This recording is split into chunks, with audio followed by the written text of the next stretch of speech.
সুপ্রিয় দর্শক মণ্ডলী, আসসালামু আলাইকুম। তো আমি আসছি মঞ্জুরুল হাসান অফিসিয়াল পেজ থেকে আরও একটা নতুন ভিডিও নিয়ে। সেটি হচ্ছে যে আজকের গাইবান্ধায় সেই মাটির নিচে ঐতিহ্যবাহী ফ্রেন্ডশিপ সেন্টার। তো এই ফ্রেন্ডশিপ সেন্টার আজকে আমাদের ঘুরে দেখাবো।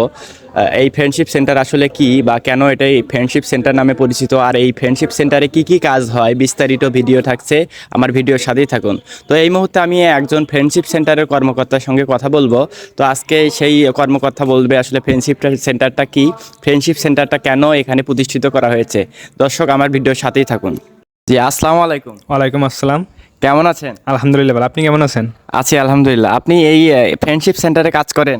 জি, আচ্ছা, আমি জানতে চাচ্ছি যে এই ফ্রেন্ডশিপ সেন্টারটা আসলে কেন এত বিখ্যাত, বা এর ডিজাইন, আর হচ্ছে এই ফ্রেন্ডশিপ সেন্টারে কেন এত দর্শনার্থীর ভিড়, এখানে কি কাজ করা হয়?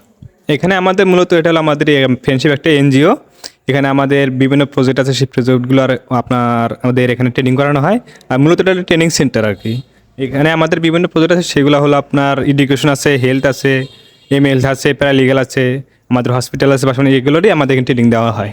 ও আচ্ছা, এখানে মূলত আসলে এই ফ্রেন্ডশিপ সেন্টারটা আসলে ট্রেনিং করানোর জন্য এটা আসলে করানো হয়, বা এখানে এই দর্শনীয় স্থানও হিসাবে এখানে গণ্য করা হয়।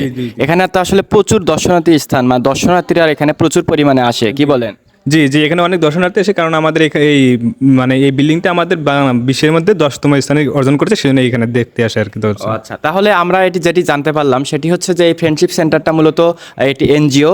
এই এনজিও বিভিন্ন মানে বিভিন্ন কাজে বা বিভিন্ন প্রজেক্ট থাকে, সেই প্রজেক্টগুলোর আসলে ট্রেনিং করানো হয়। এই ট্রেনিংয়ের জন্য এই ফ্রেন্ডশিপ সেন্টারটা নির্মিত করা হয়েছে। জি, ঠিক আছে ভাই, ধন্যবাদ। ঠিক আছে।